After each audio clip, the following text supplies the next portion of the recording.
ये सभा है चुनावी। बहुत शुक्रिया। उसी लड़ाई के कारण नीतीश जी ने उनको सत्ता से बेदखल करने की कोशिश की। मैं बिहार के पूर्व मुख्यमंत्री जीतन राम मांझी जी को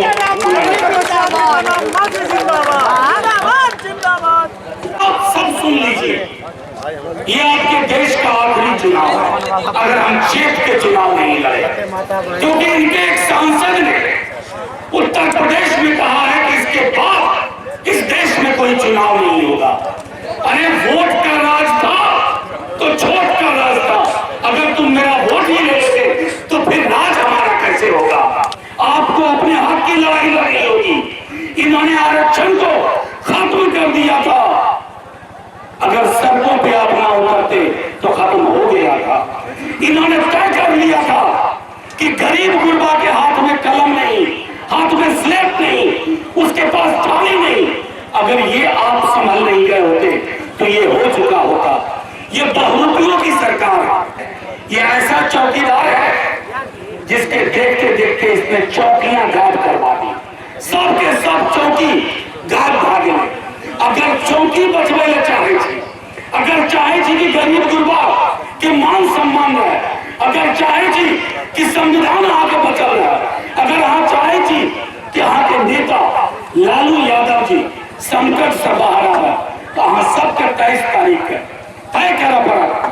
संसद में गुलाब जी को भेजिएगा तो पूछ भी सकते हैं गुलाब जी कि भले ही काम कहा लिए कहने चला आपने क्या।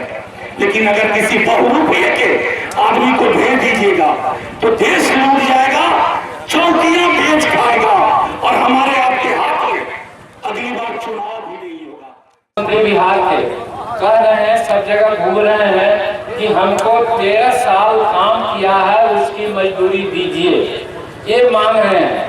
हम आपके सामने एक दो बात की चर्चा करेंगे जिसमें उन्होंने कौन बड़ा काम किया है और उस काम के लिए मजदूरी मिलनी चाहिए या नहीं, इस पर आपको फैसला देना है। हुआ था लोकसभा में तो हार गए थे, बहुत नैतिकतावादी हो गए, कहीं की नैतिकता के आधार पर हम इस्तीफा देते हैं। इन्होंने इस्तीफा दिया, बनाया किसको? तो बनाया किसको? एक मुसहर का बेटा इसी खानदान का जीतन राम मांझी को मुख्यमंत्री उन्होंने बनाया। हमको बड़ा अच्छा लगा कि भाई सचमुच में बड़ा आदमी है ये। लेकिन मेरे भाइयों बहनों, जिस दिन बनाए उसी दिन से ये अपना चेहरा दिखाने लगे। इतना घमंडी आदमी है और वो चाहते थे कि ये मुसहर समाज का ऋषिदेव खानदान का सीधा साधा होता है, हम जो कहेंगे तो करेगा। हम धन बनाते हैं कि मीडिया वालों को 1-2 महीना में लोग कहने लगे कि जीतन मांझी रिमोट से चलता है, जीतन मांझी रबर स्टैंड है। इसके लिए इनकी बात को मानना हम छोड़ दिया और अपने मन से काम करने लगे। ये 2 बात हम आपसे कहना चाहते हैं कि जब हम मार्केट रेट से पैसा देने के लिए जमीन खरीदने की बात किया, उसको इन्होंने काट दिया। हम जब पेंशन 5000 रुपया देना चाहा, 1000 देना चाहा, उसको काट दिया। और किसानों को बिजली माफ करने की बात हमने किया कि किसान को सबको खेती के लिए जो होता है बिजली माफ कर देंगे, इसको भी इन्होंने नहीं पालन किया। और फिर यहाँ खड़े जो नौजवान साथी हैं उनको भी हमने कहा था कि 5000 रुपया इनको बेरोजगारी भत्ता देंगे। ये सब कोई गलत काम तो नहीं था, इसको इन्होंने काट दिया। ये काट करके पाप किए हैं कि बड़ा काम किए हैं, आपसे हम पूछना चाहते हैं। तो इनको दंड मिलना चाहिए ना, तो मजदूरी मांगने के बजाय इनको दंड मिलना चाहिए। और दंड का एक ही आधार है, भाई गुलाब जी यहाँ पर खड़े हैं, इनका निशान लालटेन है और ईवीएम में पहले नंबर पर है। अगर उसको दबा दीजिएगा, उसको चापिएगा तो इनको वोट पड़ेगा।